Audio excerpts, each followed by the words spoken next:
পাচ্ছ? কি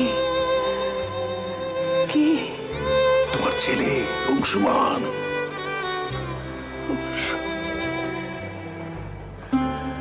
না, কি করে হয়? হয় হয় গো, হয়।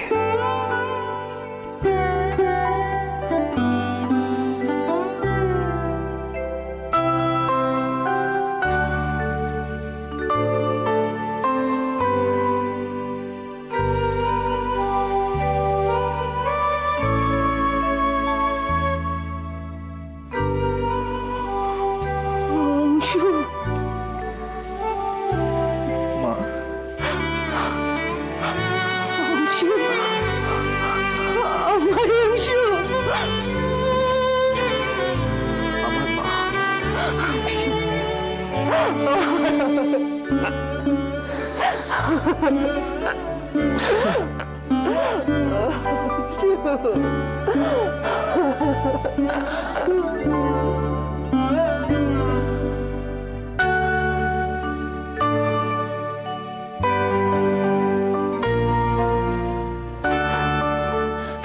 অংশু, অংশু, কি করে হয়? কি করে হয়? তুই তুই বেঁচে আছিস? কোথায় ছিলি তুই এতদিন? বল, কোথায় ছিলি? কেন কেন আমাদের খবর দিসনি তুই? তুই বেঁচে আছিস? আর আমাদের ছেড়ে তুই কোথায় চলে গিয়েছিলি বাবা? কোথায় বল না, তুই কোথায় চলে গিয়েছিলি? কোথায় কোথায় ছিলি তুই? একে একে একে একে মা, এক এক করে।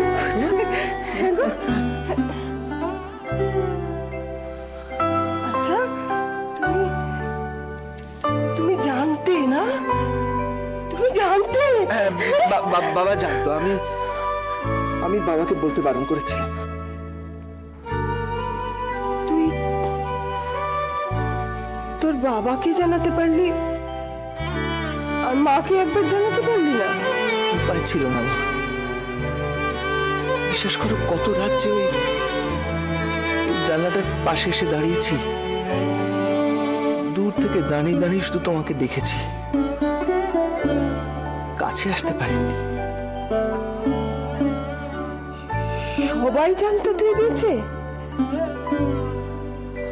ও, তাই তোর বাবা আমাকে দিয়ে মালপোয়া বানিয়েছিল? খেয়েছিলি? তুমি বানিয়েছো, আমি খাবো না তাই কখনো হয়?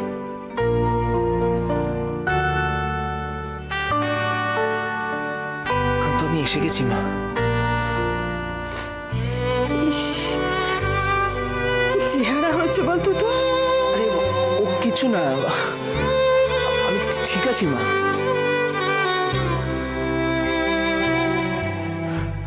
আমার মরা ছেলে আবার ফিরে এসেছে আমার কাছে। আমি কালীঘাটে গিয়ে পুজো দেব। কত কষ্ট করেছো তুমি, কত কষ্ট। আমি সব বুঝি মা। জানো তো, ওই জানলাটার পাশে যখন চোরের মতো দাঁড়িয়ে থাকতাম, দেখতাম তোমাকে দূর থেকে, তখন একটা ভীষণ যন্ত্রণা হতো। খালি মনে হতো দূর সবকিছু চলে যাক। দৌড়ে গিয়ে তোমাকে জড়িয়ে ধরে বলি, এই দেখো মা, আমি ফিরে এসেছি। জানিস তো, তোর মা তো আমাকে পাগলের ডাক্তারের কাছে নিয়ে যাচ্ছে। এবার তো তুই এখানেই থাকবি? এক্ষুনি না মা, আর কটা দিন বাদে। সে কি, এতদিন বাদে তুই এলি, তাও এখানে থাকবি না? না না, করো না, নিশ্চয়ই অংশুর কারণ আছে। আরে কি হয়েছিল রে তোর? অনেক কিছু মা, অনেক কিছু। প্যাটেল আমাকে মেরে ফেলতে চেয়েছিল। অসীমকে দায়িত্ব দিয়েছিল আমাকে খুন করার জন্য, কিন্তু অসীম সেটা করেনি মা, আমাকে বাঁচিয়ে দিয়েছিল। ওর সাহায্যে আমি পালালাম। কোথায় পালাবো? না আছে ভিসা, না আছে টাকা পয়সা। চোরের মতো রাতের অন্ধকারে পালাতে পালাতে তারপর শেষ পর্যন্ত অসীমেরই সাহায্যে ওখানকার একটি লোকের মাধ্যমে দেশে ফিরে এলাম। আমাদের এখানেও তো অনেক ঝড় বয়ে গেছে। জানি না, মায়া আমাদের সবাইকে ছেড়ে চলে গেল। প্যাটেলের গুলিতে। মায়াকে বাঁচাতে পারেনি ওর মা। ওর মায়ের বুকে যে গুলিটা লাগার কথা ছিল সেটাই মায়ার বুকে এসে লাগলো। মায়ার মৃত্যুর জন্য বৌমাই দায়ী।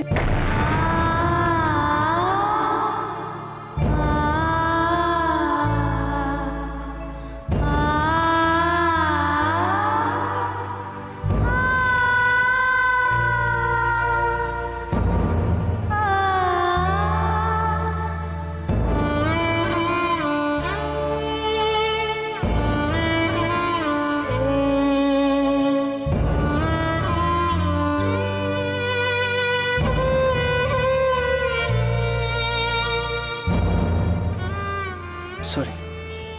কেন? এক কোণে যেটা মানুষ দাঁড়িয়ে আছে কারো নজরেই পড়ছে না।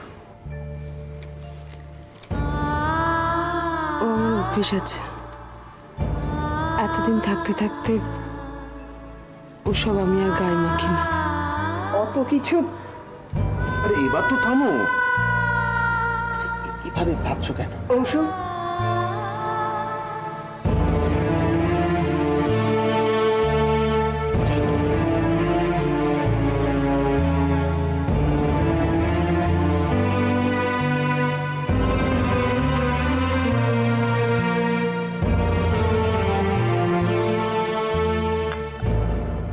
এটা সুরছন্দর একটা প্রেস্টিজ, লতা।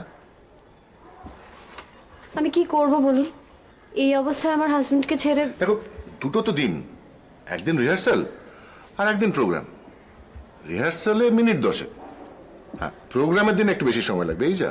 That's all. বুঝতে পারছি। না, বুঝতে পারছো না, আর পারছো না বলেই কিন্তু আমি নিজে এসেছি তোমাকে বোঝাতে।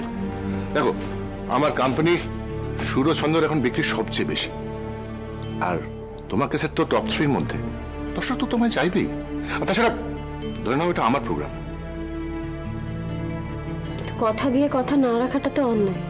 আচ্ছা, বেশ বেশ, রিহার্সালটা ছেড়ে দিলাম, প্রোগ্রামটা তো করো। আমি কথা বলবো তোমার হাজবেন্ডের সঙ্গে।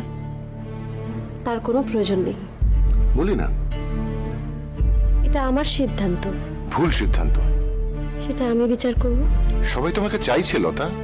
আমার অসুস্থ স্বামীও আমাকে চাইছে। একটা তো সন্ধে, লতা। সেই সন্ধ্যাটাতে যদি আটকে যায়? আমি তোমায় জোরও করতে পারছি না। করবেন না, হলে তো আমি নিজেই হ্যাঁ বলে দিতাম। কিন্তু আমাকে এতবার করে বলতে হতো না। গান তুমি গাইবে না? গান কেন গাইবো না? আমি বলেছি অনুষ্ঠানে যেতে পারবো না। তুমি যদি আমার প্রয়োজনে পাশে না থাকো তাহলে? আপনি আমার প্রয়োজনে আমার পাশে থাকবেন না, তাই তো? অঙ্ক তো তাই বলে। আপনি আপনার অঙ্ক মেলান, আমি আমারটা মেলাই। আমার কথাটা ভেবে দেখো, ক্যারিয়ারের শুরুতে এরকম ব্লান্ডার কেউ করে না। সরি শ্যামলেন্দুদা। নিজের পায়ে নিজেই কুড়ুল মারছ। চলি।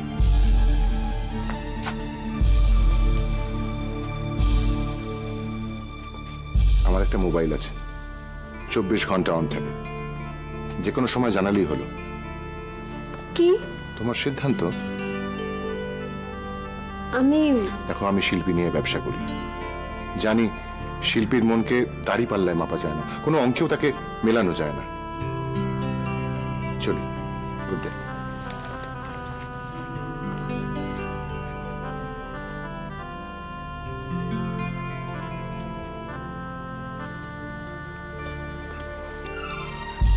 সরি লতা।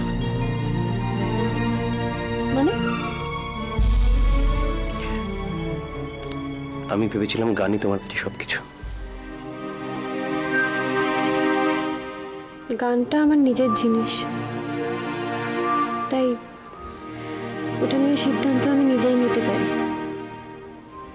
মানে? সংসারে থাকি সবার জন্য, সেখানে কোনো সিদ্ধান্ত আমি একা নিতে পারি কি? বুঝলাম না। আমার একটা মন যেরকম খুশি, আরেকটা মন তো কাঁদছে। লতা, কি সব উল্টো পাল্টা বলছি, দেখেছো? আমার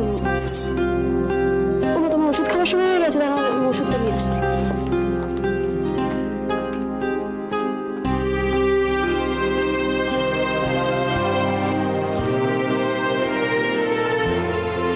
সবই জানেন স্যার।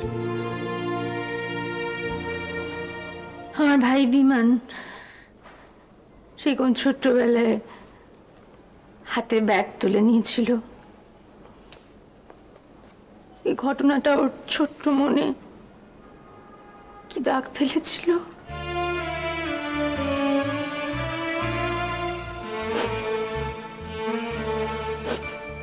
আমি জানি মৈত্রী, ইটস রিয়েলি ভেরি স্যাড। তবে দেখো মৈত্রী, তুমি এখন এগিয়ে এসেছো, অনেক দূর এগিয়ে এসেছো। এখন আর পেছনের কথা ভেবো না। স্যার, সবকিছু ভুলে আমি যে মানুষটাকে আপন করে নিয়েছিলাম সে তো আমাকে নিয়ে খেললো স্যার। আর ভাগ্যটা কি জঘন্য দেখুন। নইলে এই মালা সেনের হাত ধরে এতগুলো বছর পরে রোহিত আবার ফিরে এলো। আর ভগবান বলে কি কিছু নেই স্যার। ভগবান মানে তো শক্তি, পাওয়ার। আর ভগবান কি নিজে এসে বিচার করেন মৈত্রী? ভগবান মানুষের মধ্যেই আছেন। এসব তত্ত্ব কথা আমি বুঝি না স্যার। এটা তত্ত্ব কথা নয়, সত্যি। আর শক্তি তো তোমার হাতে, বিচার তো তোমার মধ্যে, ভগবান তো তোমার মনেই আছেন। মাঝে মাঝে মনে হয় রোহিতের মাথাটা তেতলে দিতে বলে মৈত্রী নামের পুতুলকে নিয়ে খেলা শেষ। ওই পঙ্গু মেয়েটাকে টোপ করে মালা সর্বনাশ।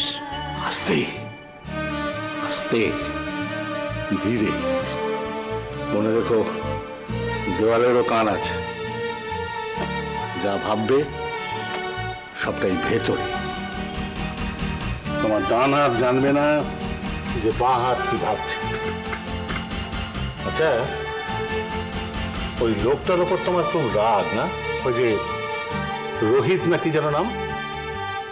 আমার কত মিষ্টি মিষ্টি কথা জানেন তো স্যার, যেন আমাকে ছাড়া সে বাঁচবে না। লোকটার নিজের জালেই ওকে জড়িয়ে দাও। কি? প্রেমে হ্যাঁ বলে দাও। আমি কিছুতেই। হোয়াইট, শান্ত শান্ত। ঘুড়ি ওড়াতে জানো? না। সুতো ছাড়ো, ছাড়ো ছাড়ো ছাড়ো।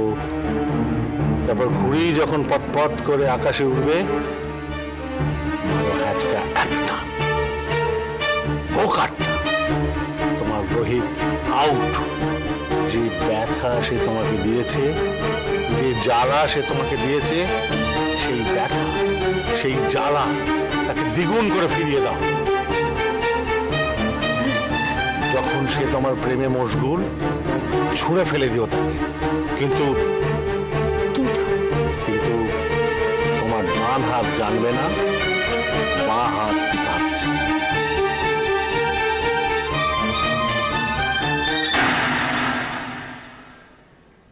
কি দেখছো? স্যার,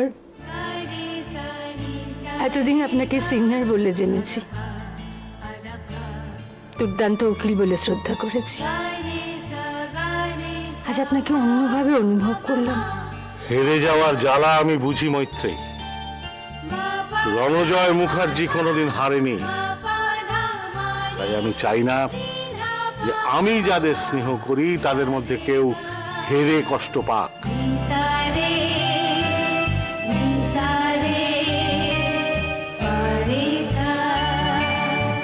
মাসিমা, এই শাড়িটা দেখুন, এটা সোনালীকে খুব মানাবে। জানো, ঠিক এরকম একটা কম্বিনেশনের শাড়ি সোনার বিয়ের সময় কিনেছিলাম। কি যে হলো মেয়েটার। মাসিমা, জন্ম মৃত্যু বিয়ে তিন বিধাতা নিয়ে কারুর কোনো হাত আছে বলুন? না, নেই। তবু তো তুমি দুটো ছেলে মেয়েকে নিয়ে কত লড়াই করছো। তবুও তো সোনালীর একটা বাপের বাড়ি আছে বলুন। ওর দুঃখ হোক যাই হোক, ওর মায়ের কোলে মাথা রেখে দুটো দুঃখের কথা বলতে পারে। আমার তো সে পাঠনি। যাকে বাদ দিন ওসব কথা। সোনালির জন্য কি শাড়ি দেখাবো বলুন? আচ্ছা, এই নীল টিল রঙের মানে হালকা ধরনের কিছু আছে? নীল এই একটা আছে, দেখুন তো এটা পছন্দ হয় কিনা আপনার। এবার কিন্তু তোমার একটা লোক রাখা দরকার, একা কত আর সামলাবে? ইচ্ছে তো আছে মাসিমা, কিন্তু যা খরচ, আর এখন তো সবটাই আমার আর অভিষেকের ওপর, তাই না? দাঁড়ান দেখি কে এলো।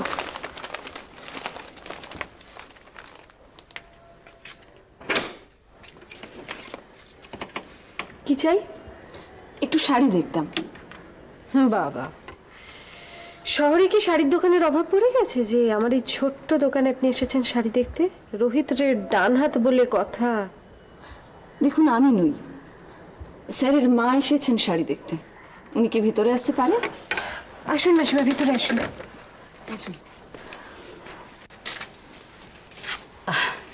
আমার ছেলের কাছে তোমার এই ছোট্ট দোকানটার কথা খুব শুনেছি, অবশ্য তার চেয়েও বেশি শুনেছি অলিয়ার কিরিটের কথা। হ্যাঁ, মিস্টার রে আমার মেয়েকে খুব ভালোবাসেন। শোনো না, আজকে আমার এই তুমি বলছি কিন্তু দুটো তিনটে শাড়ি লাগবে। একজন আমার বয়সী মহিলা, জরিপাট্টার নয়, একটু সোবার ধরনের। ঠিক আছে, আপনি ভেতরে আসুন।